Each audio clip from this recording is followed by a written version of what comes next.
بسم اللہ الرحمن الرحیم۔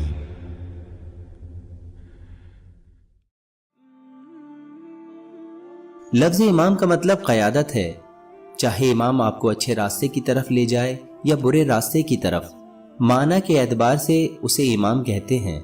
مثال کے طور پر قرآن کریم میں ارشاد ہے، کفر کے امام۔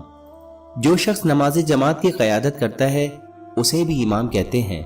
البتہ الہیات کے نظریے کے مطابق امام کسی اسلامی معاشرے یا کسی سماج کے عالمی رہبر کو کہتے ہیں، اور وہ رہبر اس دنیا کے اور اس دنیا کے بعد کے تمام مسائل کو حل کرتا ہے۔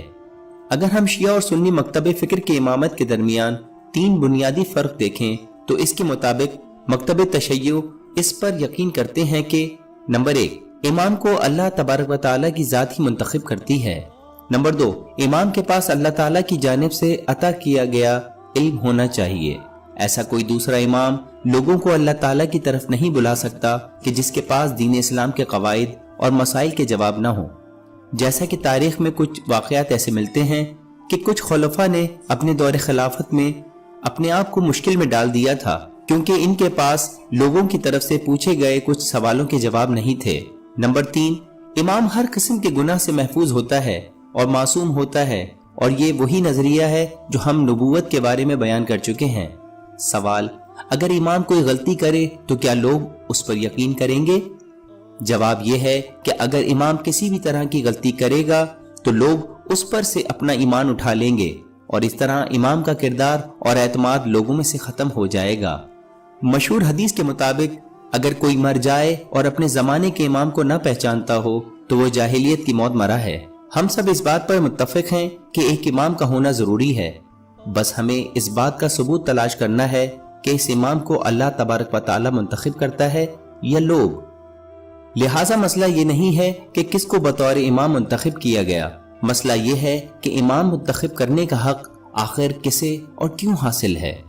جیسا کہ کچھ لوگوں کا عقیدہ ہے کہ امام کا انتخاب لوگوں پر چھوڑ دیا جائے، یہ صاف اور عیاں ہے کہ اس قاعدے کو بھی رسول اسلام کی وفات کے بعد نہیں اپنایا گیا، اور ایک تیسری راہ اپنائی گئی، یعنی چند خاص لوگوں نے نہ ہی اللہ کی طرف سے نمائندے کے طور پر کسی کو امام مانا اور نہ ہی عام لوگوں کی رائے کو مد نظر رکھا۔ ہم یہ جانتے ہیں کہ اللہ تبارک و تعالیٰ کی ذات حکمت والی ہے، اور نبوت کا سلسلہ ختم کرنے کے بعد، یعنی نبوت کے خاتمے کے بعد کسی کو نبی نہیں آنا۔ اس صورت میں خدا کی طرف سے لوگوں کی رہبری کے لیے امام کا نہ بنانا الہی حکمت کے خلاف ہے۔ اگر ہم قرآن کریم کا مطالعہ کریں تو ملے گا کہ اللہ تبارک و تعالیٰ کا قانون ہے کہ ہمیشہ وہ خود ہی انتخاب کرتا ہے۔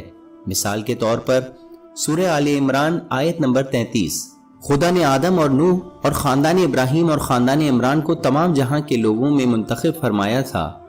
سورہ نمل آیت نمبر 59، کہہ دو کہ سب تعریف خدا ہی کو سزاوار ہے اور اس کے بندوں پر سلام ہے جن کو اس نے منتخب فرمایا۔ سورہ آل عمران آیت نمبر 42، اور جب فرشتوں نے مریم سے کہا کہ مریم، خدا نے تم کو برگزیدہ کیا ہے اور پاک بنایا ہے اور جہان کی عورتوں میں منتخب کیا ہے، ارشاد ہوا کہ اے موسیٰ، میں نے پیغمبری اور ہم کلامی سے اور لوگوں پر تم کو امتیاز دیا ہے۔ فرشتوں میں سے اور انسانوں میں سے پیغام پہنچانے والوں کو اللہ ہی چھانٹ لیتا ہے، اور آپ کا رب جو چاہتا ہے پیدا کرتا ہے اور جسے چاہتا ہے چن لیتا ہے، ان میں سے کسی کو اختیار نہیں۔ اس سورہ میں اللہ تعالیٰ فرماتا ہے کہ صرف اسی کو یہ حق اور اختیار ہے کہ وہ انتخاب کرے۔ رسول اسلام اپنی زندگی میں جب کسی مقصد سے کہیں جاتے تھے تو پیچھے اپنا نمائندہ چھوڑ کر جاتے۔